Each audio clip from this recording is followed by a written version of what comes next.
Hello everyone, welcome to study channel. तो भाई साहब, आज का है क्विक साइंस का एपिसोड 5। देख रहे हो, स्पीड देख रहे हो? अभी 4 आया, 5 आ गया। ऐसे ही चलता रहेगा, 6-7 वीडियो लगातार रहेंगी इस महीने। ठीक है। तो इस क्विक साइंस के एपिसोड में पढ़ेंगे क्लास 9th का एक साइंस का टॉपिक, जो कि है एटॉमिक मॉडल्स। एटम्स के मॉडल्स के बारे में पढ़ेंगे। क्या होते हैं? कुछ साइंटिस्ट ने क्या किया था, एटम के मॉडल्स दिए थे। मतलब कि तब दिए थे जब एटम को देखा तक नहीं गया था। अब तो खैर कई सारे पावरफुल माइक्रोस्कोप्स ने एटम की एक क्लियर तो नहीं, लेकिन हाँ एक इमेज देख ली। लेकिन तब तो इमेज थी भी नहीं, तभी उन्होंने कई सारे अपने थ्योरी के बेस पे मॉडल्स बना दिए थे। समझ पा रहे हो? तो वही हम आज पढ़ेंगे इसकी इस वीडियो में। तो पहले बता दूं, इस वीडियो में हम कुछ ये नहीं कि हाँ आपको बोरिंग सा वही व्हाइट बोर्ड पे जाके पढ़ाऊंगा, ऐसा कुछ नहीं है। एकदम क्रिस्प लेक्चर होगा और एकदम धमाकेदार, और एकदम कह सकते हो कि मजा आ जाएगा देख के। कोई बोरियत नहीं लगेगी, एकदम ऐसे दोस्त की तरह पढ़ाऊंगा दूंगा। ठीक है, चलो देखो। एटॉमिक मॉडल्स पढ़ेंगे हम इस पूरे मतलब कि इसमें कि कैसे कौन कितने आपको पढ़ना है क्लास 9th में। चैप्टर 3 और 4 में पूरा यही है। मैं आपको फैक्ट बात बताता हूँ, फैक्ट बात। ठीक है, क्या है कि क्लास 9th में 4 चैप्टर है केमिस्ट्री में। कौन कौन से? Matter in our surrounding, is matter around us pure, atoms and molecules, और चौथा स्ट्रक्चर ऑफ एटम। मैं लिख के दे रहा हूं कि हर एक मेरे भाई बहन, ठीक है, अगर क्लास 9th में आए हो तो चैप्टर 3 से ऐसे पसीने निकलने शुरू हो जाते हैं। मुझे मालूम है, मैंने एक्सपीरियंस किया है। हालत खराब हो जाती है, नहीं समझ में आता मतलब केमिस्ट्री के बारे में। लेकिन इस वीडियो को देखोगे ना यार, तो मैं ये तो नहीं कहूंगा कि हाँ बस इस वीडियो को देख लो पूरी केमिस्ट्री तुम्हारी शॉर्ट है, ऐसा कुछ नहीं है। इस वीडियो को देख लोगे तो ये लगेगा कि यार इतना भी कठिन है नहीं। ठीक है, जितना हमने समझ रखा है, क्योंकि 10th में तो और अच्छे अच्छे आएंगे। ठीक है, ऐसे चैप्टर आएंगे केमिस्ट्री में कि फिर हालत खराब हो जाएगी। चलो ठीक है, वो सब छोड़ो। पहले ही इतना जान लो, डरना नहीं है केमिस्ट्री से। अच्छी चीज़ है, मजा आ जाएगा। इस पूरे एपिसोड को देखोगे ना, कहोगे यार ये तो बहुत आसान था, ये तो चुटकियों कर लेंगे। बस वही चीज़ कर लोगे। ठीक है, ये स्ट्रक्चर ऑफ एटम के बारे में बताऊंगा। अगर डिमांड बढ़ती है तो मैं एटम्स एंड मॉलिक्यूल्स के ऊपर भी निकालूंगा, वो तो और हलवा चैप्टर है। और एक मेरी प्रो टिप मानो, प्रो टिप वो ये है कि आपने, ऐसा मैं होप कर रहा हूं कि आपने structure of atom, sorry, matter in our surrounding और इज मैटर अराउंड अस पढ़ लिया होगा। ठीक है, पढ़ लिया, वेरी गुड, तालियां, लड्डू उठवा दो। ठीक है, लेकिन अब जो मैं बताने जा रहा हूं उस पर ध्यान देना। क्या? कि आपको एटम्स एंड मॉलिक्यूल्स पहले नहीं पढ़ना है। आपको पहले कौन सा चैप्टर पढ़ना है? आपको पहले पढ़ना है स्ट्रक्चर ऑफ एटम। मेरी बात मानो, बहुत फायदे वाली बात बता रहा हूं। फिर मतलब इसको कर लोगे ना तो याद करोगे, हाँ वो सक्सेसफुल भैया ने बताया था ऐसा ऐसा, उन्हीं की वजह से। मैं फिर बता रहा हूँ, इसको कहीं लिख लो। तुम्हें, मैं फिर बता रहा हूँ, तुम्हें स्ट्रक्चर ऑफ एटम पहले पढ़ना है। तुम्हें एटम्स एंड मॉलिक्यूल्स बाद में पढ़ना है, पहले स्ट्रक्चर ऑफ एटम पढ़ो। मैं बहुत रीजन से बता रहा हूं, तुम बाद में खुद समझ जाओगे। ठीक है, मेरी बात मान लो। आगे बढ़ते हैं। Models of atom. तो इस पूरे क्लास 9th में आपको 3 मॉडल्स के बारे में पढ़ने हैं। कौन कौन से? Rutherford model, J Thomson model और बोर मॉडल। ठीक है, इनका नाम, इनका जो, अरे यार उंगली क्यों दिखाता हूं मैं अरे अब तो पेन है। ए, पेन। इनका पूरा नाम है जे थॉमसन, ये रदरफोर्ड, नील, मतलब कि ये रदरफोर्ड और ये नील बोर। ठीक है, ये नील बोर। अब सुनो, आपको इलेक्ट्रॉन, प्रोटॉन, न्यूट्रॉन के बारे में पता है? पता होगा, मतलब कि मैं अगर नहीं पता तो बता दे रहा हूँ। देखो यहाँ मैंने बना दिया है एक फिगर। क्या है कि इलेक्ट्रॉन क्या होता है? निगेटिव चार्जेस होते हैं, इलेक्ट्रॉन निगेटिव चार्जेस। ठीक है, इलेक्ट्रॉन निगेटिव चार्जेस। क्या कर रहा हूँ, इलेक्ट्रॉन, हाँ, प्रोटॉन पॉजिटिव चार्जेस। और न्यूट्रॉन कौन से चार्ज है? न्यूट्रॉन में चार्ज होता ही नहीं। न्यूट्रॉन जो होते हैं वो न्यूट्रल होते हैं, न्यूट्रल न्यूट्रॉन। ठीक है, ये बेसिक चीज मैंने बता दी आपको। आगे आते हैं। अब देखो, पहले बताता हूँ, पहले थॉमसन पढ़ेंगे, फिर रदरफोर्ड, फिर बोर। ठीक है, अब थॉमसन मॉडल में थॉमसन मॉडल में क्या बताया गया है, पहले इसको रीड कर लेते हैं। ठीक है, बताता हूँ। Thomson atomic model earliest theoretical description of the inner structure of the atom proposed about William Thomson Lord Kelvin and strongly supported by the sir Joseph John Thomson who had discovered फार्नम का ना। मैं बताता हूँ क्या कह रहा है, ठीक है। चक्कर ना आना चाहिए, चक्कर आ रहा है तो जाके नींबू पानी पी लो, चक्कर नहीं आना चाहिए। बहुत अच्छा टॉपिक है। देखो थॉमसन एकदम रिलैक्स हो जाओ, एकदम मस्त हाथ को एकदम ऐसे रिलैक्स कर बैठ जाओ, ठीक है। कह दो भगवान हम आपकी शरण में आ चुके हैं, ठीक है। बस ध्यान सुनो क्या है, पेन सब रख दो, ध्यान सुनो क्या। थॉमसन ने अपने मॉडल में इतना बताया था सिर्फ कि ये जो एटम है ना ये इसकी तरह होता है। अब ये क्या है, अरे ये तो जानते हो, तो खाए होगे यार, गर्मी में तो सभी एकदम पूरा खाते हैं एकदम पूरा एकदम धुआंधार एक तरीके से इसको। क्या है ये तरबूज है मेरे भाई। तो जे थॉमसन ने क्या कहा था, जे थॉमसन ने कहा था कि जो एटम है, जो एटम है वो एक तरबूज की तरह है। आपको कि भैया थोड़ा सा दिक्कत आ गई क्या, अरे तरबूज कहां से एटम हो गया, अरे बात सुनो। जो एटम है वो तरबूज की तरह है। सरल भाषा में समझाता हूं। उन्होंने कहा कि पॉजिटिव स्पेयर है। पॉजिटिव स्पेयर मतलब कि एक पूरा जो तरबूज का लाल पार्ट होता है, अरे यार लाल में लाल दिखा रहा हूं, क्या हो रहा है मुझको, थोड़ा सा पीला कर लेते हैं उन्होंने कहा कि जो तरबूज में रेड पार्ट होता है ना, ये जो रेड पार्ट है ये एक पॉजिटिव स्पेयर है, और इसमें जो बीज है, जो उसके सीड्स हैं, ये इलेक्ट्रॉन है। फिर समझो, इस कंटेक्स्ट में समझते हैं। एक पूरा पॉजिटिव स्फीयर है तरबूज का लाल भाग, उसके अंदर जो इलेक्ट्रॉन्स है ना, जो ब्लैक ब्लैक सीड्स हैं, एक एटम के अंदर इलेक्ट्रॉन उन सीड्स की तरह एम्बेडेड होते हैं, मतलब ऐसे धसे हुए रहते हैं, घुसे हुए रहते हैं।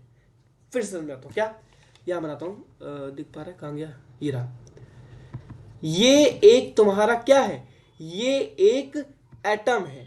अब इस एटम में जो सीड्स हैं वो एम्बेडेड हैं, मतलब कि इलेक्ट्रॉन जो है वो एम्बेडेड है। तरबूज है, तरबूज में क्या होते हैं, सीड्स धसे हुए रहते हैं। वैसे एटम में जो तुम्हारे इलेक्ट्रॉन्स हैं वो एम्बेडेड है, अंदर धसे हुए हैं इसी के अंदर। सिमिल एकदम, बस तरबूज को ध्यान में, तरबूज को सोचो ध्यान में, कैसे लाल कलर का होता है, उसमें ब्लैक ब्लैक कलर के सीड्स एम्बेडेड होते हैं, बस वही चीज तो है एटम। एटम है, तरबूज है, उसमें ब्लैक ब्लैक कलर के इलेक्ट्रॉन्स जो कि उसके अंदर एम्बेडेड है। किसने बताया था ऐसा, ऐसा बताया था जे थॉमसन ने बताया था। इस तरह इस चीज को किसने बताया था, जे थॉमसन बताया था। फाइन, आगे आते हैं अर्नेस्ट रदरफोर्ड। अब मतलब कि रदरफोर्ड ने क्या कहा था, मैं रदरफोर्ड का बता दे रहा हूँ। देखो ये अर्नेस्ट रदरफोर्ड थे। अब पहले कहाँ गई, इसमें बहुत था, लाइट कलर था ना, दिखाई नहीं पड़ा था। फाइन, अब रदरफोर्ड, रदरफोर्ड भैया ने क्या बताया था, उन्होंने कहा, मैं बताता हूँ। अब सवाल उठता है कि यार जे थॉमसन का मॉडल सही नहीं था क्या। तो देखो जे थॉमसन का जो मॉडल था वो वो कोई प्रूफ नहीं कर पाए थे, वो एज अ थ्योरी थी सिर्फ, कोई उसका एक्सपेरिमेंटल प्रूफ नहीं था जे थॉमसन मॉडल का। तो रदरफोर्ड का बढ़ता, रदरफोर्ड ने कहा कि ऐसा है सर, मैं बताता हूँ, ऐसा कुछ नहीं है, हम बताते हैं। तो उन्होंने क्या किया, उन्होंने कुछ एक्सपेरिमेंट किए, एक्सपेरिमेंट के बेसिस पर उन्होंने प्रूफ करने की कोशिश करी। अब इस एक्सपेरिमेंट को ध्यान से पूरा अपना 100% कंसंट्रेशन इधर लाओ, ठीक है। देखो क्या कहा उन्होंने, उन्होंने एक ये लिया अल्फा, इनके एक्सपेरिमेंट कहते हैं अल्फा, अल्फा रे स्कैटरिंग एक्सपेरिमेंट, ठीक है। क्या, रदरफोर्ड अल्फा रे एक्सपेरिमेंट, ठीक है। इसमें किया क्या उन्होंने, अल्फा रेज क्या होती है, H2+, ठीक है। इसको डबली आयन भी कहते हैं, मतलब कि 2+ आयन होता है इसमें, ठीक है। तो H2+ जो अल्फा होता है, अल्फा रेस को उन्होंने क्या किया था, बॉम्बार्ड करवाया था। क्या, बॉम्बार्ड करवाया था। बॉम्बार्ड मतलब कि से गोली लो, से जो AK-47 होते खट खट लोड करो, फिर दस दस करके मारते हो ना, बॉम्बार्ड करते हो। वैसे ही इन्होंने क्या किया था, एक गोल्ड फॉइल, अब गोल्ड फॉइल ली, उस गोल्ड फॉइल, मान लो गोल्ड फॉइल पतली सी, इस गोल्ड, मैं आपको साइड का व्यू दिखा रहा हूं, देखो ये आगे का व्यू है ऐसे, मैं साइड का व्यू कि इधर से देखने में कैसा लगेगा। तो यहां से जो है ना, वो खूब सारे अल्फा पार्टिकल्स बॉम्बार्ड हुए, खूब सारे अल्फा पार्टिकल्स बॉम्बार्ड हुए इससे, और इससे पास हो गए, और इससे पास हो गए। सामने एक स्क्रीन थी, उस स्क्रीन का क्या नाम था, ZNS screen, zinc sulphide screen थी सामने। ये जो ब्लू ब्लू कलर की स्क्रीन दिख रही है, यहाँ गिवन नहीं क्या, हाँ देखो गिवन तो है, ये जिंक सल्फाइड स्क्रीन थी, ठीक है। अब जिंक सल्फाइड स्क्रीन जो थी उस पे जाके पढ़ने लगी, ठीक है, उसमें जाके ये जो रेज है वहां जाके पड़ने लगी। अब इस एक्सपेरिमेंट से क्या निकला, कंक्लूजन क्या निकला, समझते हैं। देखो, उन्होंने गोल्ड फॉइल लिया। गोल्ड फॉइल क्यों लिया? गोल्ड फॉइल इसलिए लिया कि गोल्ड फॉइल जो होता है वो बहुत ज़्यादा थिन होता है, बहुत ज़्यादा पतला होता है, ठीक है। अब उन्होंने क्या किया, उसमें जब अल्फा पार्टिकल्स निकलवाया, क्या देखा, अब इस वाली फिगर को देखो, इस वाली फिगर पे ध्यान दो, एकदम फुल कंसिडरेशन। देखा उन्होंने कि बहुत सारे जो रेज हैं, अल्फा पार्टिकल्स हैं बहुत सारे, वो एटम से पास जा रहे हैं डायरेक्टली, ऐसे ऐसे मान लो ये एटम है, सूं करके निकल जा रहे हैं, सूं सूं सूं। लेकिन 12,000 में से, मेरे शब्दों पर ध्यान दो, 12,000 में से कोई एक एटम, कोई एक एटम ऐसा है जो कि क्या हो जा रहा है, रिबाउंड हो जा रहा है। क्या हो जा रहा है? रिबाउंड हो जा रहा है। क्या ये फिगर दिख रहा है आपको? ऐसे ऐसा है, ऐसे घूम गया। बाकी सब कोई छोटे एंगल पे मुड़ जा रहा है, कोई ऐसे मुड़ जा रहा है, कोई सीधा निकल जा रहा है। देखो, कोई सीधा निकल जा रहा है, कोई छोटे एंगल मुड़ रहा है, कोई छोटे एंगल मुड़ रहा है, कोई छोटे एंगल मुड़ रहा है, कोई एकदम ऐसे पूरा 180 डिग्री पे रिबाउंड कर जा रहा है। उन्होंने देखा कि 12,000 में से कोई एक एटम ऐसा कर रहा है। समझ में आया? उन्होंने ये ऑब्जर्व किया, ऑब्जर्वेशन थी, ठीक है।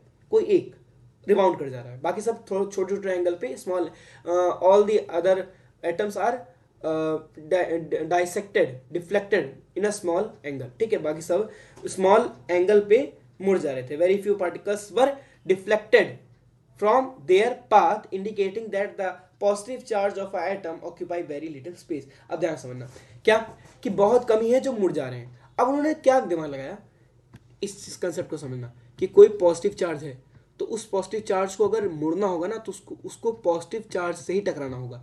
मतलब कि अगर ये पॉजिटिव चार्ज है और ये देखो क्या है, बात समझना, अगर यहाँ निगेटिव होगा, पॉजिटिव दोनों जाके जुड़ जाएंगे। लेकिन अगर पॉजिटिव चार्ज है, पॉजिटिव चार्ज है, दोनों जाके टकराएंगे तो वो रिबाउंड कर जाएगा, ठीक है। इसका मतलब उन्होंने क्या फाउंड किया कि नहीं, अर्नेस्ट रदरफोर्ड ने फाउंड किया कि नहीं, जितना पॉजिटिव चार्ज है वो एटम के सेंटर में मौजूद है, एटम के सेंटर में मौजूद है, और बहुत ही छोटी वॉल्यूम में प्रेजेंट है। तभी तो 12,000 में से कोई एक जाके रिबाउंड कर पा रहा है। बहुत ही छोटे साइज में, बहुत छोटे वॉल्यूम में प्रेजेंट है। और कहां प्रेजेंट है? एटम के सेंटर में प्रेजेंट है, ठीक है। उन्होंने ऑब्जर्वेशन से क्लियर किया कि एटम के सेंटर में एक पॉजिटिव चार्ज है और वो एकदम बहुत छोटा है, और वहीं से जो एक 12,000 में से कोई एक एटम रिबाउंड कर जा रहा है, ये फाइंड किया, ठीक है। अब ये हो गया। एक और चीज क्या है, अब जब ये हो गया, अब कंक्लूजन क्या निकला? कंक्लूजन ये निकला कि पहली बात तो एटम के सेंटर में पॉजिटिव चार्ज है, इसको हम न्यूक्लियस कहते हैं, ठीक है। और क्या, एटम के अंदर इलेक्ट्रॉन जो होते हैं वो रिवॉल्व करते हैं उसके अराउंड। उन्होंने कहा कि रिवॉल्व करते हैं, सर्कुलर पाथ में रिवॉल्व करते हैं। ये कंक्लूजन निकला। और क्या निकला कंक्लूजन? कंक्लूजन ये निकला कि जो एटम है, जो एटम है उसका सारा मास, इस बात पे ध्यान देना, क्या, एटम का सारा मास उसके न्यूक्लियस के अंदर है। फिर से बोल रहा हूं, पूरा फिर से बोल रहा हूं, एटम का सारा मास, अर्नेस्ट रदरफोर्ड ने क्या ऑब्जर्व किया, फिर से बोल रहा हूं, एटम का सारा मास उसके न्यूक्लियस में है। एटम के अंदर जो पॉजिटिव चार्ज है वो उसके न्यूक्लियस में है। एटम के अंदर जो इलेक्ट्रॉन्स हैं वो रिवॉल्व कर रहे हैं, क्या, सर्कुलर पाथ में रिवॉल्व कर रहे हैं न्यूक्लियस के अराउंड। उन्होंने ये ऑब्जर्व किया, उनकी ऑब्जर्वेशन थी, ठीक है। तो ये क्लियर हो जाना चाहिए। और एक और चीज ऑब्जर्व किया, क्या, कि most part of the atom is hollow. Atom का ज्यादातर जो भाग है वो खोखला है। ये कैसे ऑब्जर्व किया? अरे मेरे भाई तुम खुद देखो, ज्यादातर लाइंस जो हैं, ज्यादातर रेज जो है वो डायरेक्टली पास हो जा रही है। इसका मतलब खोखला में कुछ है ही नहीं जो पास हो जा रहा है। अरे कोई चीज मूर्ति तो तब है ना जब कुछ सामने कोई टकराव, कोई ऑब्स्टिकल आता है, तभी तो आदमी मुड़ जाता है, वरना सीधा निकल जाएगा, सट सट सट, है ना। तो कुछ जब सामने कोई ऑब्स्टिकल आएगा तभी तो वो मुड़ जाएगा ना। बस वही सेम चीज बताया जा रहा है कि जो एटम का ज्यादातर भाग है वो खोखला है। ये ऑब्जर्वेशन थी। क्या समझ में आया? मैंने भाई पूरी जान लगा दी अपनी उसको समझाने में। क्या समझ में आया ये चीज? ओके, आते हैं आगे। यार तुम लोग कमेंट करो, मैं लाइव सेशन में करूंगा, मेरा मन कर रहा है थोड़ा सा करने का, ठीक है। अब बोर में आते हैं। बोर में क्या कहा? अब देखो, रदरफोर्ड के कुछ ड्रॉबैक्स भी थे। हुआ क्या था, मैं एकदम मस्त आज थोड़ा सेशन लंबा हो जाएगा, 15-20 मिनट का हो जाएगा, ठीक, वीडियो लंबी होगी आज। तो अर्नेस्ट रदरफोर्ड का एक ड्रॉबैक था, ये मैं थोड़ा सा एडिशनल बता रहा हूँ, ऐसा बुक में दिया नहीं है, ठीक है, बुक में दी जाए कि he didn't explain the stability of electron, लेकिन मैं थोड़ा सा डेप्थ में जा रहा हूँ। According to Planck theory, Planck एक साइंटिस्ट थे, उन्होंने थ्योरी दी थी, 11th में जाकर पढ़ोगे, क्या है कि उन्होंने बताया था कि अगर कोई चीज, आप खुद जानो, फिजिक्स पढ़ के आओ यार, चैप्टर नंबर 1 सर्कुलर पाथ, क्या है, अगर कोई चीज सर्कुलर पाथ में मूव कर रही है तो क्या करेगी, एक्सेलरेट करेगी। एक्सेलरेट भाई कनेक्ट करो, क्या कोई चीज अगर सर्कुलर पाथ में घूम रही है तो वो एक्सेलरेट करेगी, क्यों करेगी, क्योंकि उसकी वेलोसिटी कंटिन्यूअस चेंज हो रही है, एक्सेलरेट करेगी। तो प्लांक ने कहा कि यार जब कोई चीज एक्सेलरेट करेगी तो वो एनर्जी रेडिएट करेगी, इलेक्ट्रॉन एनर्जी रेडिएट करेगा, और जब इलेक्ट्रॉन एनर्जी रेडिएट करेगा तो वो जाके क्या करेगा, न्यूक्लियस में कोलाइड कर जाएगा, समा जाएगा न्यूक्लियस में जाके। तो अगर ऐसा है तो कुछ एग्जिस्ट करना ही नहीं चाहिए, मतलब एटम ही एग्जिस्ट नहीं करना चाहिए, और जब एटम एग्जिस्ट नहीं करेगा तो कोई चीज एग्जिस्ट करनी ही नहीं चाहिए, क्योंकि सारी चीज बनी किससे है, एटम से ही तो बनी है।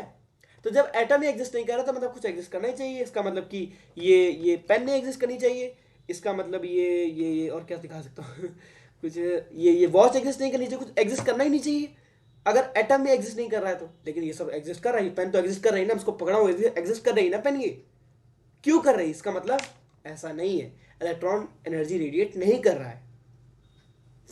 तो क्या हो रहा है, कैसे, इसका सोल्यूशन जो है, इसका कह सकते हैं एक्सप्लेनेशन रदरफोर्ड नहीं दे पाए, उसका एक्सप्लेनेशन किसने दिया, बोर ने दिया। क्या दिया, बोर ने कहा कि electrons are revolving around the nucleus in the discrete orbit.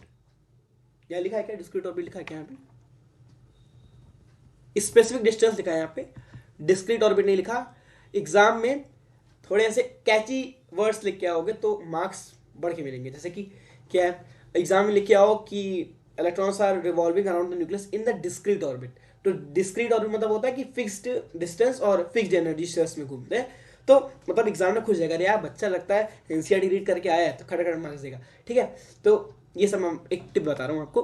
खैर, तो इन्होंने कहा कि जो इलेक्ट्रॉन है ना वो एटम से फिक्स्ड डिस्टेंस पे घूमता है, और वो एक फिक्स्ड एनर्जी शेल में घूमता है, उसकी एनर्जी जो होती है वो फिक्स्ड होती है, ना बढ़ेगी ना घटेगी, फिक्स्ड एनर्जी शेल में घूमता है, दैट्स वाई जाके कोलाइड नहीं करता।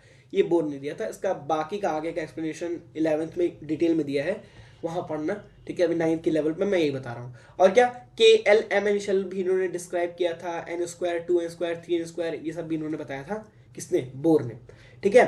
तो बोर का मतलब ज्यादा खास एनसीईआरटी में दिया नहीं, इतना ही दिया है कि इन्होंने डिस्क्रीट ऑर्बिट इन्होंने कहा था, KLMN शेल दिया था, उसको आप फर्दर 1 2 3 4 शेल भी बोल सकते हो। ये सब किसने बताया था, बोर ने बताया था, ठीक है। तो ये था एक पूरा मॉडल। एक बार चलो रिकॉल कर लेते हैं, ठीक है। रिकॉल करते कैसे करेंगे, देखो ध्यान समझना, आंख बंद करो, अभी आंख बंद करो, मैं बस बोलना उसको सुनो। क्या, पहला मॉडल किसका था, रदरफोर्ड का, सॉरी जे थॉमसन का। जे थॉमसन क्या बताया कि एक वाटरमेलन की तरह होता है एटम, रेड कलर का स्पेयर होता है, उसमें ब्लैक ब्लैक कलर के, black black in the sense black black colour की सीड्स की तरह इलेक्ट्रॉन्स एम्बेडेड होते हैं, ठीक, खत्म, साइड करो। अब कौन सा आता है, अब आता है रदरफोर्ड मॉडल। रदरफोर्ड में क्या बताया था कि अल्फा स्कैटरिंग एक्सपेरिमेंट किया था, अल्फा रेडियस को पास करवाया था गोल्ड फॉल के थ्रू, आगे जाके मालूम पड़ा कि एटम ज्यादातर खाली होते हैं, एटम के अंदर जो मास होता है वो सारा कंसंट्रेटेड होता है उसके न्यूक्लियस में, एटम का जो न्यूक्लियस होता है बहुत छोटा होता है, एटम के न्यूक्लियस में सारा मास होता है, उसके अंदर पॉजिटिव चार्ज होता है, और क्या होता है, एटम जो होता है ज्यादातर खोखला होता है। ये यही निकला उनका, मतलब कि वो एक तरह से कह सकते हैं ऑब्जर्वेशन के थ्रू कंक्लूजन निकला, वो ये निकला कि एटम जो खोखला होता है उसके अराउंड इलेक्ट्रॉन रिवॉल्व करता रहता है। ये हो गया रदरफोर्ड का, साइड करो। अब आते हैं बोर में। बोर में क्या बताया, बोर में बताया कि जो इलेक्ट्रॉन होते हैं वो सर्कुलर ऑर्बिट में घूमते हैं, लेकिन फिक्स्ड डिस्टेंस में घूमते हैं, डिस्क्रीट ऑर्बिट में घूमते हैं, फिक्स्ड एनर्जी शेल होता है उनका, उसी शेल में घूमते हैं, ना उनकी एनर्जी कम होती है ना उनकी एनर्जी बढ़ती है। ये बताया रदरफोर्ड ने। उन्होंने फर्दर KLMN शेल को भी डिस्क्राइब किया था। ये हो गया, ठीक है। तो पूरा जो कंसेप्ट था वो हो गया स्वाहा, ठीक, हम समझ गए पूरा का पूरा, पूरा का पूरा ये जो कंसेप्ट था इसमें, जिससे बच्चे थर थर कांपने लगते हैं, अरे यार ये तो बहुत कठिन है। कुछ नहीं है भाई, अगर समझ में आया हो तो लाइक कर दो वीडियो को, अभी के अभी लाइक करो, सब्सक्राइब दबाओ, सब्सक्राइब का बटन दबाओ, और अपने दोस्त जो कि इस टॉपिक को लेके कंफ्यूज हैं उनको ये वीडियो शेयर करो, ठीक है। और बस इतना ही कहूंगा कि ऐसे ही एपिसोड आते हैं क्विक साइंस पे। क्रिस्प लेक्चर था, ठीक है। With this, thanks for watching. और अगर अच्छी लगी तो सब्सक्राइब कर दो, वीडियो को लाइक कर दो, शेयर कर दो, ठीक है। With this signing off for today. Peace. अरे तुम बार बार ये काहे पूछते हो? कीप कीप कीप फॉर्मेट में मिल जाएगा। अच्छा, मेरी आवाज़ थोड़ी सी क्या हो रही है, दिक्कत?